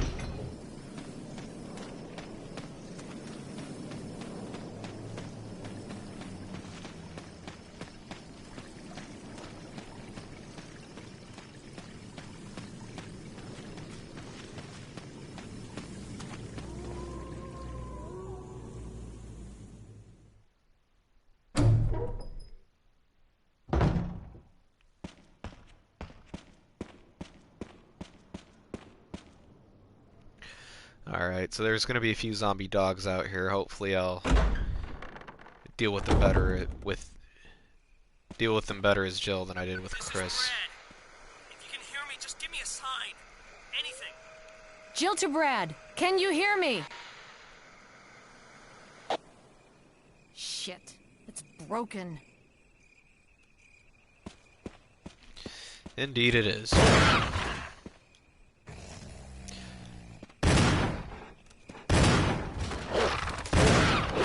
Dang it. That's fine, there's a green herb there. I should only be in yellow caution.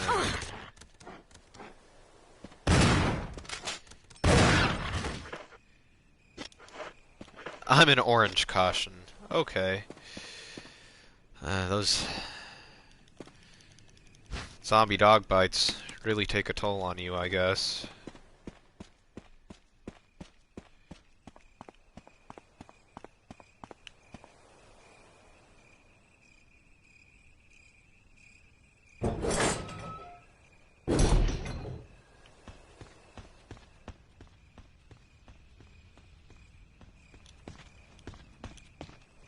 Gotta make sure I'm in the right spot. Use the square crank.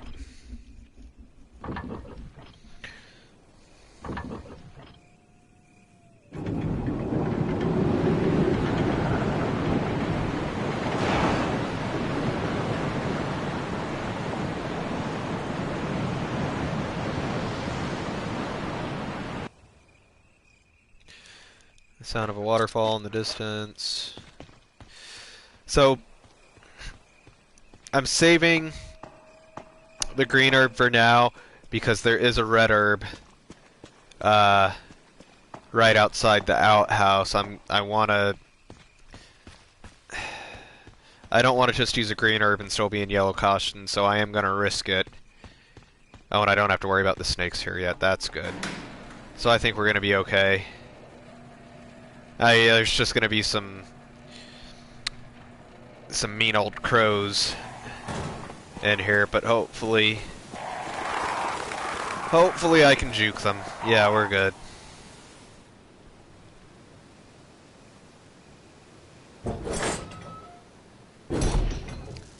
Yep, so now I got this red herb here for a full heal.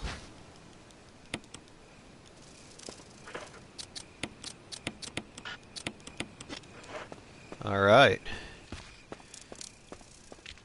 And there's some snakes. There's a snake in my boot. Somebody poisoned the water hole.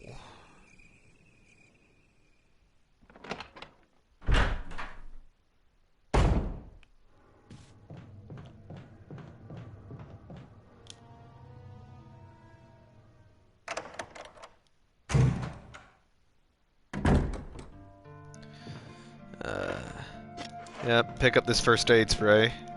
Since I see it now, I didn't see it the first time I came in here as Chris.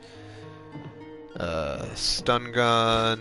Oh, ink ribbons. I guess I'll take those too.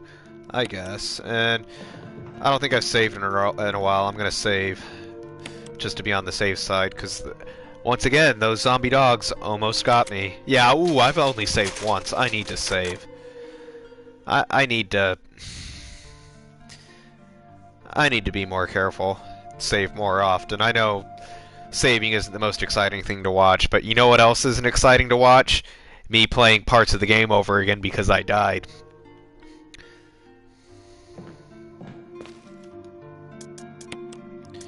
Put away those ink ribbons. Put away the crank. Definitely put away the crank.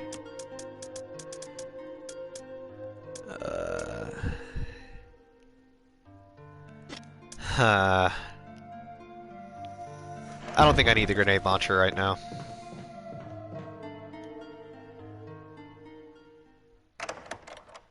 I'm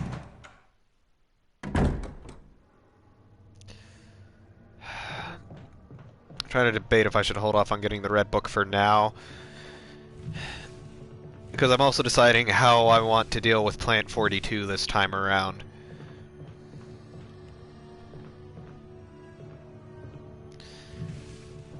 Actually, no, I'm not.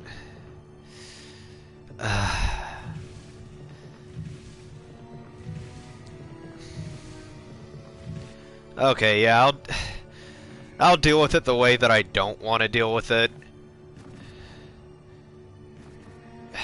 It's you'll see when we get to it.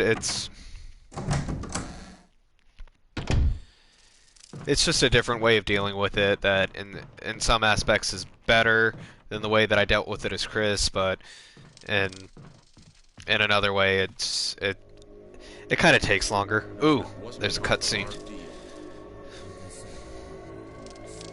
But it's not necessary to destroy stars. What? Who's gonna destroy stars?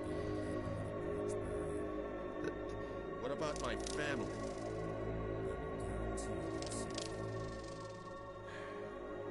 If I play my cards right.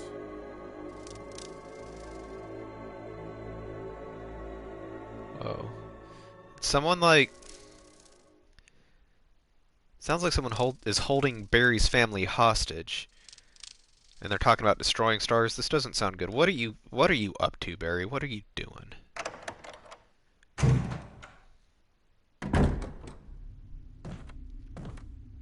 Jill. Barry, I heard someone talking. Oh, you heard. Yeah. I think age is starting to take its toll. Talking to myself is becoming a bad habit. Is that what it is, Barry? Talking to yourself? You alright? What's gotten into you? I'm getting you worried, aren't I? But don't, I'm alright. I guess this creepy mansion has gotten to my nerves. Anyway, I think I'll go outside, get some fresh air for a change. Don't worry, I'm just going to get some fresh air. If I'm lucky, I'll get to waste some monsters along the way. Yeah,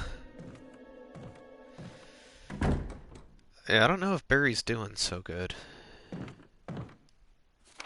Plant 42 report. 4 days have passed since the accident. The planet Point 42 is growing at an amazing rate. Although there are many unknown aspects about this plant, we know that in comparison with the other group of plants, the T-virus has had a substantially stronger effect on this one. The T-virus has drastically morphed its host's anatomy as well as its size. Looking at its current state, it's difficult to imagine its original appearance. Nowhere on Earth will you find anything like it. We've also found that Plant 42 has two main sources. That should say two main sources. It says two main source. Plant 42 has two main sources of acquiring its necessary nutrients. One source is through its root. Somehow it has rooted itself down into the basement.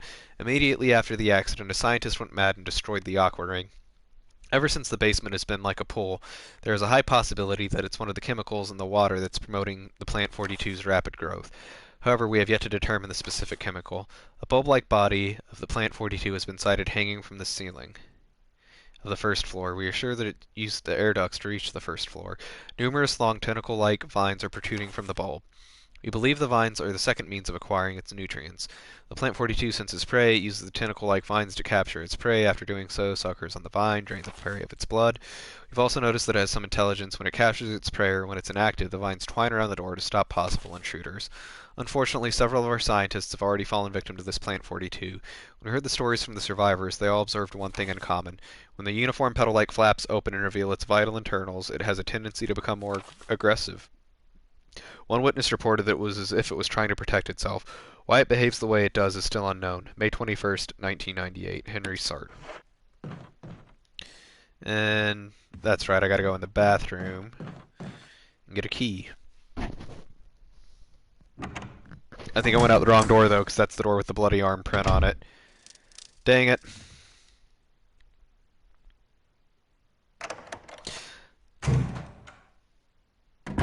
But that's another cool thing about the door loading screens is like every door is unique. It's not just the same door animation every time. It's like actually the load screen looks like whatever door it is you're actually going through.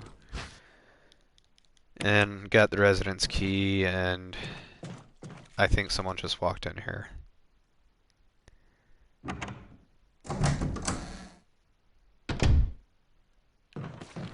Yep. Awesome. Awesome.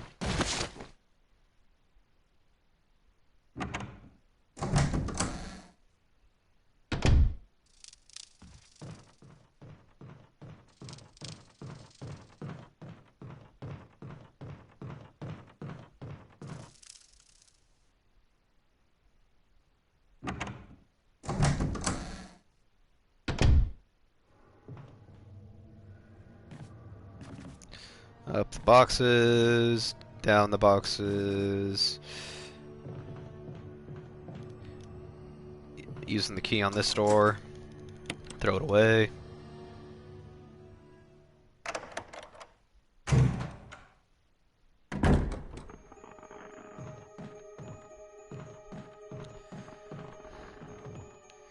Handgun ammo.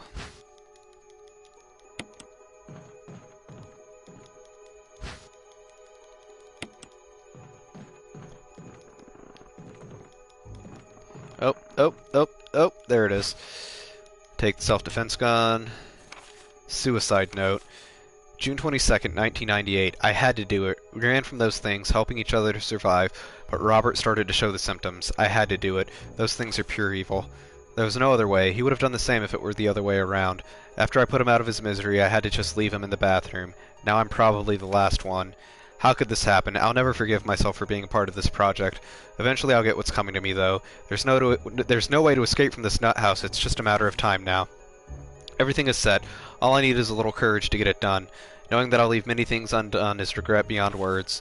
But this is better than just waiting to turn into one of them. Please understand and at least let me end my life as a person. There's a message on the back. Linda, please forgive me. And equip the self-defense gun. Just because there's no need to use it, so I might as well use it now. Save a shotgun shell. Pull the plug.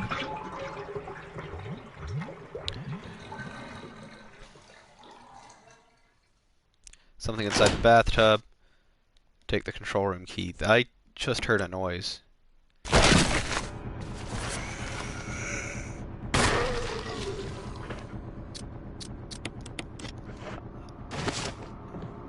I don't know if it was that zombie, though. Maybe it's this guy that hung himself out here? Yep, the music's still going. I don't hear or see his dangling corpse now. He's gone mobile. There's no reason to come back in this room. I didn't need to do that. It's fine. It's fine.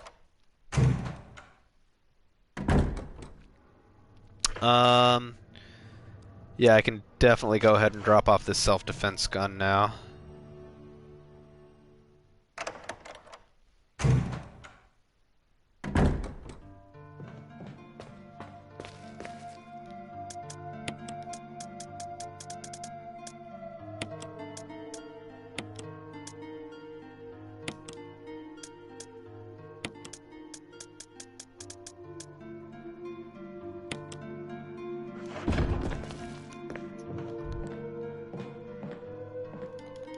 Alright, I'm gonna go ahead and save.